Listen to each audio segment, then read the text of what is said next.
Robit ទិញសម្បត្តិផ្សងសំណាងជាមួយនឹងកញ្ចប់ bonus ដែលមានឱកាសឈ្នះរហូតដល់3ដងដើម្បីផ្សងសំណាងជាមួយកញ្ចប់ bonus លោកអ្នកគ្រាន់តែចុចលើផលិតផលដែលមានស្លាក B នោះដើម្បីធ្វើការបញ្ជាទិញ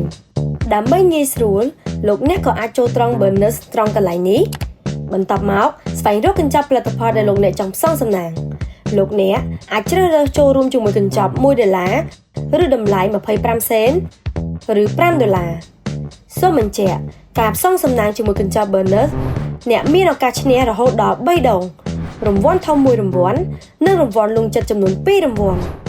រាល់កញ្ចប់ផលិតផលនីមួយៗអ្នកនឹងឃើញចំនួនសន្លឹកឆ្នោតដែលនៅសល់ត្រង់នេះ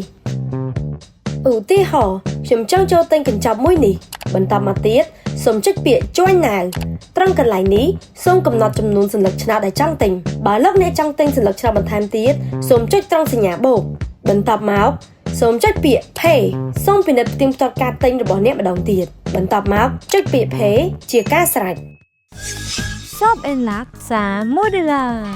សម្រាប់ព័ត៌មានបន្ថែមសូមទំនាក់ទំនងផ្នែកបម្រើអតិថិជន070